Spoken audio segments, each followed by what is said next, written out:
ब्रह्मा कुमार आत्म प्रकाश संपादक ज्ञानामृत राजयोगिनी दादी प्रकाशमणि के साथ के अनुभव इस प्रकार सुनाते हैं। मास्टर ज्ञान सागर।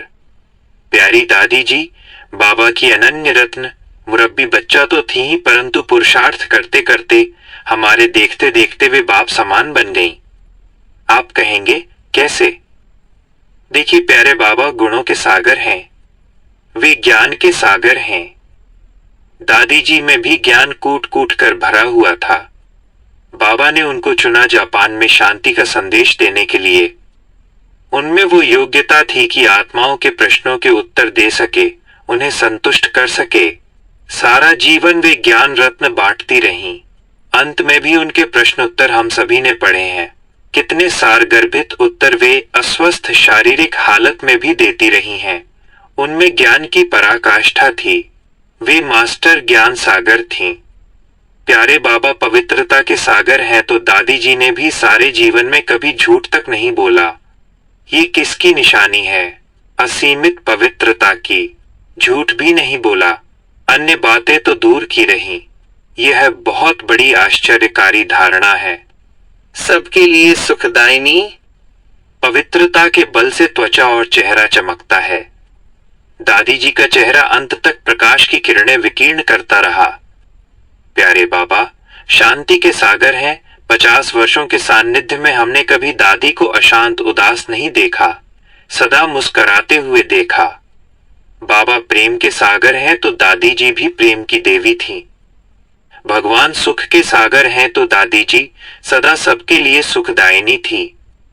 कभी स्वप्न मात्र, संकल्प मात्र भी न दुख लिया न दिया। भगवान आनंद के सागर हैं, तो दादी जी को भी हमने सदा अतीन्द्रिय आनंद में मगन देखा। भगवान सर्व शक्तियों के सागर हैं, तो दादी जी सर्व शक्तियों की अधिष्ठात्री देवी थीं। आध्यात्मिक शक्तियां उनके हर कर्म से झलकती थी। इन्हीं शक्तियों के बल से वे हर असंभव दिखने वाली बात को संभव बना लेती थी। इस प्रकार दादी जी गुणों की धारणा में बाप समान बन गई। तुम निश्चिंत रहो। हमने मम्मा बाबा की भी खूब पालना ली, परंतु कभी ये नहीं सोचा था कि साकार में इनसे अलग होना पड़ेगा। दादी जी निमित्त बनी तो दादी जी से भी भरपूर पालना, प्यार, मार्गदर्शन मिलता रहा। दादी जी के संग बीते मधुर क्षण अब रह रहकर याद आ रहे हैं। एक बार मैं दादी जी के साथ बैठा था। मैंने कहा, दादी हम तो बाबा के बड़े भोले बच्चे हैं। बाबा के बड़े बड़े महारथी बच्चे हैं, बड़े बड़े भाषण करने वाले भी हैं, मैं तो नहीं कर सकता। दादी जी ये सुनकर आधा मिनट के लिए मौन सी हो गई, फिर बोली, नहीं आत्म नहीं, तुम बहुत समझू हो। इतना बड़ा कारोबार कैसे चलता है? समझ है तभी तो चला रहे हो ना। मैंने कहा, दादी ये तो ऊपर वाला चला रहा है। दादी ने तुरंत कहा, यही तो समझ है। ये समझना कि सब ऊपर वाला चला रहा है, वास्तविक समझ यही है। मैंने कहा, दादी जी जब प्रेस प्रारंभ की थी तो कई लोग कहते थे, देखना यह समस्या आएगी, वो समस्या आएगी, और प्रेस के संबंध में कई बातें आती भी हैं, परंतु ऊपर वाला पता नहीं कैसे चाबी घुमाता है, सब कुछ स्वतः ही ठीक हो जाता है और छपाई का कार्य निर्विघ्न चलता रहता है। दादी ने कहा, तुम निश्चिंत रहो। मैंने भी अपने को भाग्यशाली समझा कि इतनी महान दादी जी ने मेरे लिए ऐसा महावाक्य उच्चारण किया। हिसाब चुकता होते हैं। एक बार किसी महारथी ने काफी तकलीफें अनुभव करने के बाद शरीर छोड़ा था।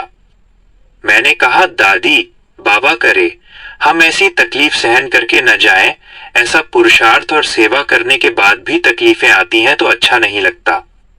दादी ने कहा, चुप, ये सब हिसाब किताब यहाँ चुकता होते हैं।